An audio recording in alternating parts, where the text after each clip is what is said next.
Welcome to the Environmental Justice Lab. I am your host, Dr. Leslie Joseph. Thank you for watching and Happy New Year. It is 2024. So you made it through 2023. If you're watching this right now, it's 2024. I'm glad you're here. I'm glad you made it. So, we got a lot of things planned for the year, a lot of great content we want to put out, a lot of discussions that we want to have about different issues, about different topics related to environmental justice. And I'm excited about the year. I'm excited about what we have coming. I'm excited on what we're working on. And I know you're going to enjoy it and it's going to be great.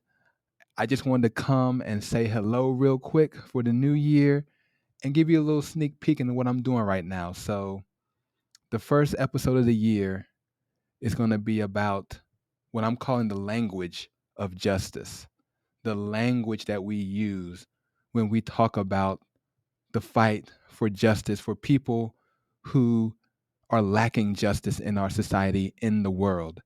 And what I mean is, I've been reading a lot of different articles, a lot of different applications. So right now it's January. People are applying for different positions, applying for jobs, applying for internships, applying for fellowships and things like that. I'm at USC, and so I'm reading these applications, and I keep seeing different terms used when people want to talk about justice. They want to talk about who they want to help, who they want to serve, and they're using these terms that really frustrate me and that really obscure what we're trying to actually do. So this started, for me at least, when I would tell people that I really don't like the term people of color.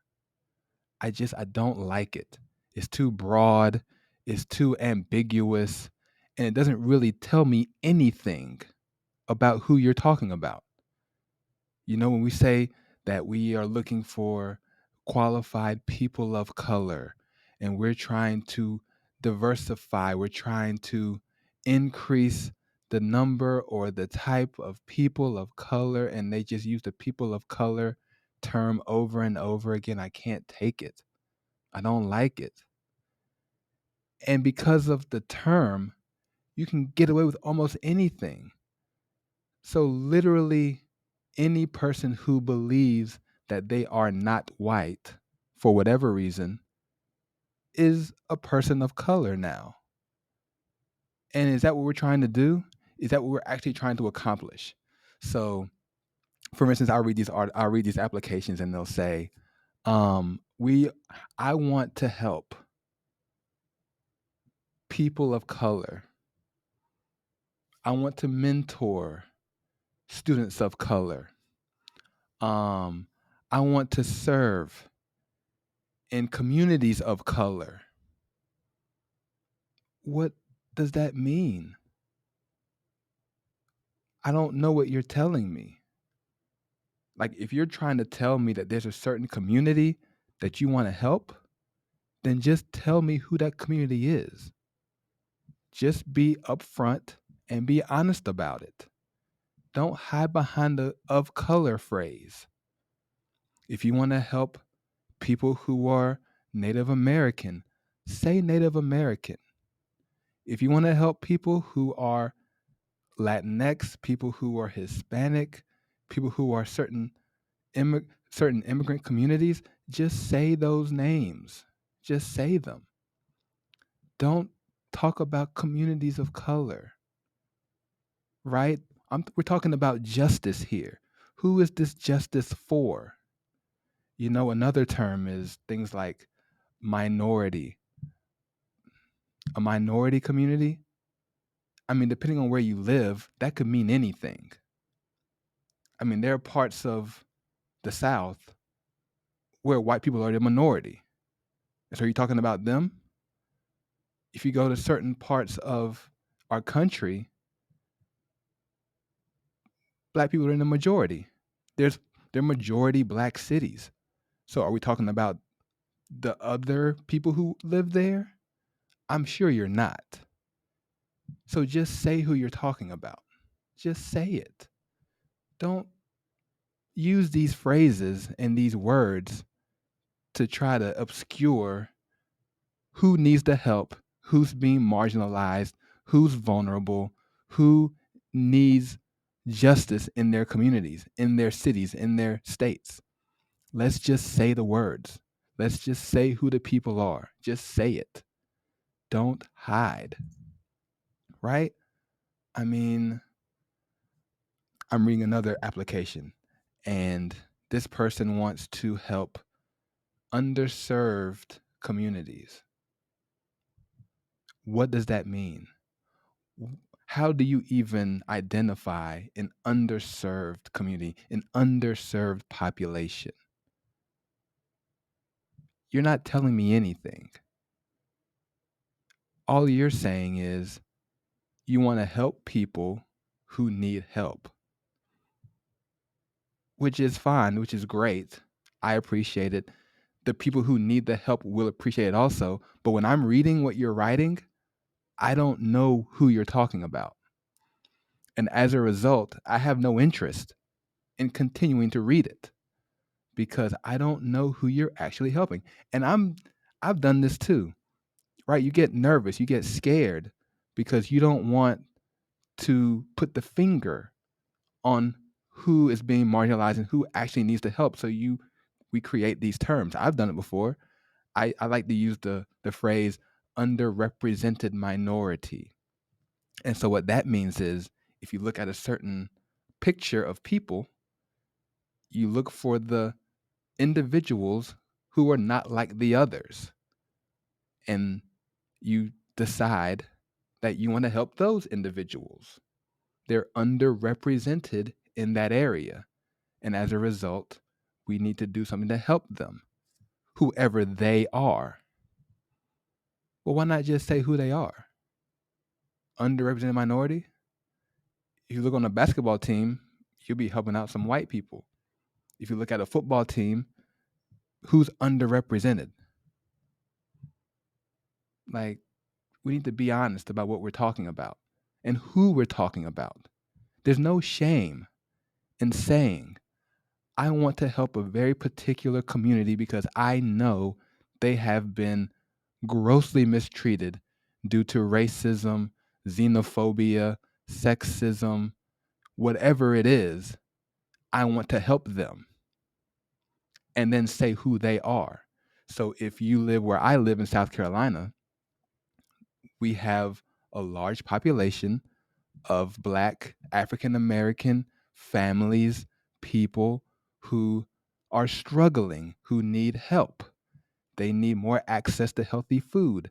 They need more access to higher quality water and sewer services and schools. We know that African American communities and neighborhoods in South Carolina, in particular, are very vulnerable to all kinds of issues. And so let's just say that. Just say, I want to help African American communities, neighborhoods, individuals in South Carolina deal with these issues because historically they've been marginalized and abandoned. Let's just say it. You live in Texas, you live in California, you have a high Hispanic Latinx population. I would argue you should get even more specific. You should say Mexican, Central American, South American, Brazilian, Argentinian, whatever that actual community is, you should just say the name. Just say the name. Don't hide behind these sanitized, census related types of categories of race to prevent all of us from knowing what you're trying to do and who you're trying to help because you're concerned about the response or the evaluation of others. No, we need to be very clear. Be very clear. Indigenous populations, Native American, Alaska Native, whatever that is, you need to say the name. So I'll give you an example. I'm reading these applications for a fellowship. I'm on the panel. I'm going to get to, evaluate them and score them, and we'll meet and we'll talk about them. Every single one I've read so far wants to do something with environmental justice, right? They want to fight for environmental justice. We want to protect the vulnerable and the marginalized communities wherever we are. Great. I do too. So what happens? I read these. What do I read? I read, I want to do research that helps improve the water quality in underserved communities. Okay, fine. I read, I want to work on research that improves the air quality in low income and minority communities. Fine. Then I read, I'm from Hawaii and I want to help the indigenous population in Hawaii, the native Hawaiians, deal with stormwater issues from hurricanes. Okay, now we're getting somewhere. I can get with that one. That person is going to get a much higher score from me because I know you've actually thought about and considered a particular group and you have a passion and an investment in helping that particular group improve their condition. With your research and your advocacy and your work going towards that, now we can get behind it. Now I'm going to give you a nice grade because that's the kind of work that I want to support. That kind of work. Don't tell me about minorities and people of color, communities of color, and all these other random, vague, obscure references to people who we all know are having a hard time. We know how to read. If you're in America, in the United States of America, we know that the African American population, and more specifically, Black people who are the descendants of enslaved Africans, are the ones that need the help because that's what's going on right now. We know that immigrants coming from the southern border, from Mexico, from Central America, from South America, have a hard time getting justice in our country. Just say the names of those people. Just say it. It's okay to say it.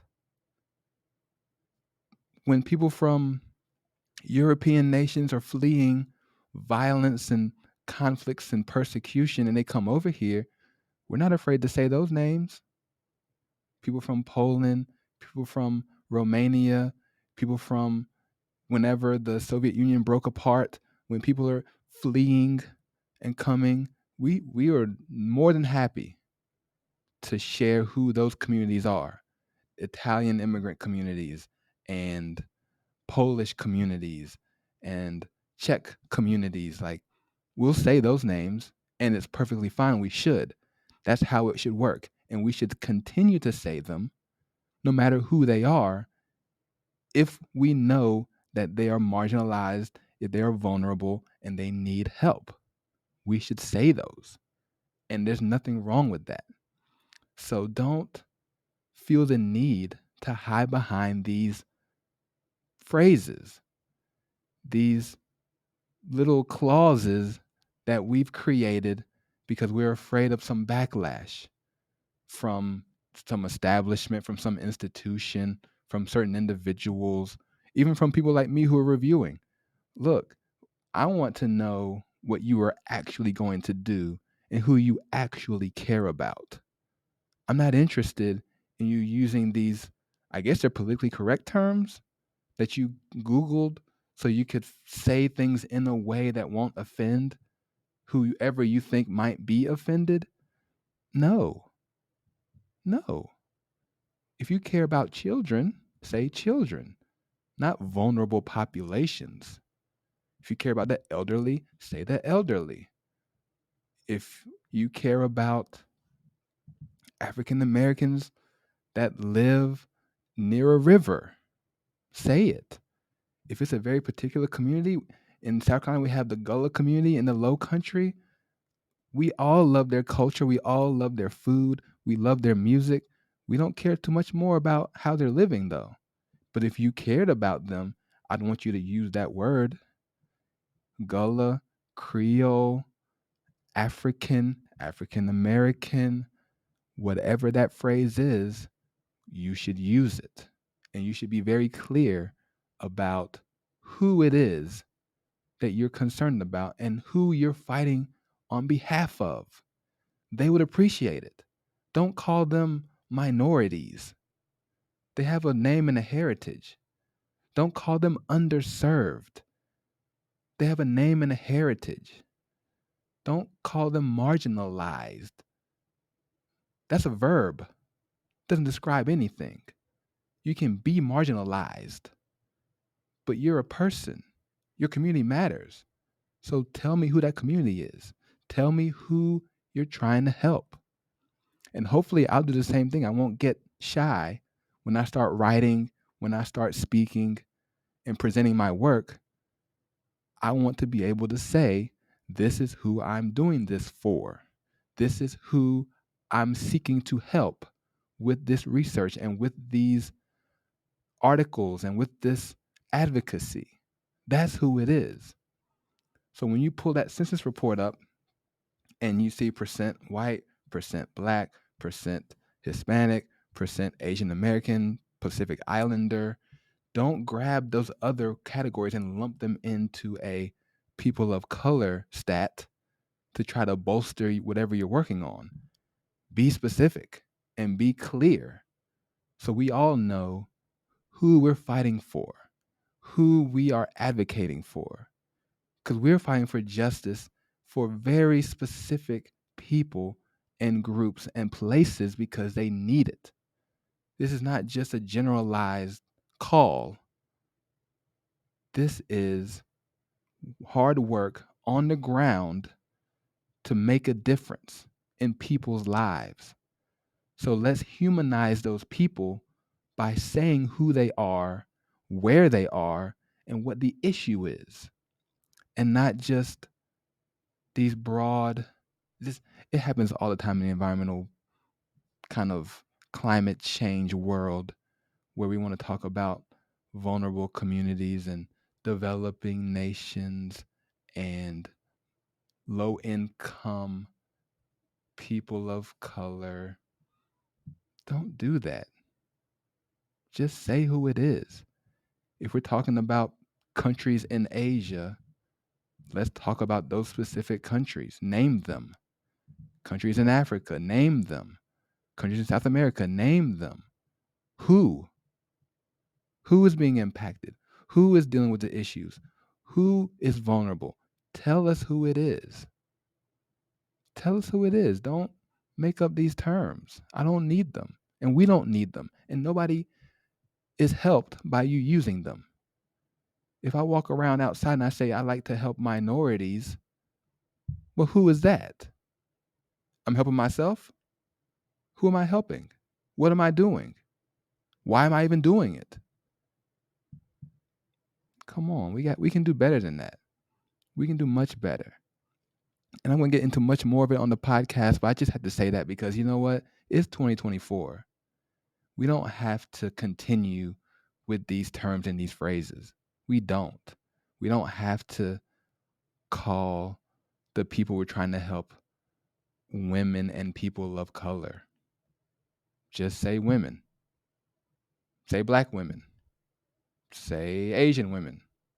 Maybe Asian's too broad. I don't know for sure. I need more education, but let's be specific.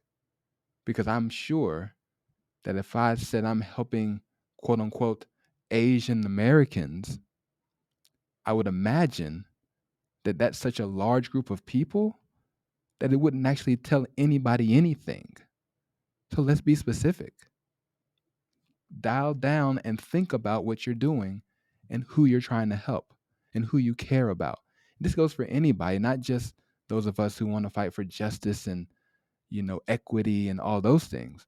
Just anybody. If there's a disparity, what is the disparity? Don't tell me it's with people of color and communities of color and no. Who is it? Where is it? How is it? Help me out. Because if you don't say it in a clear way, you're not really helping anyone. You're not raising awareness at all for anybody. You have to do it in a way that informs and educates and instructs us as to what the issue actually is. when we're talking about it. That's what's going on. And that's what we need to understand more clearly. Don't just don't do it. Don't. And I know there's a long history behind why these terms are the way they are and how they came about and what was being fought against when they were developed. We'll talk about that. But for now, in 2024, we got to change our language when we talk about justice. Change the language when we talk about people who need justice, and change our language when we talk about the issues. Change them. We need to change them. And until we do that, we're going to forever be in this loop and cycle of just talking around what the real problems are. Let's just get down to the real thing and talk about what really matters and who really matters and why they matter. Let's do that for 2024 and beyond. So that's all I wanted to say. I hope you have a good New Year so far. Like I said before, I'm going to be broadcasting from random places. Right now, I'm in the library in the Department of Civil Engineering at USC. You know, I snuck in and got a little spot and recorded while teachers are out there preparing for their classes. And so I might come here again. My office is still getting renovated and built up, and so it's not quite ready yet. And so until then, I'll find another place to work out of. But until then, let's change our language. Change the language of justice. This is the Environmental Justice Lab. See you next time.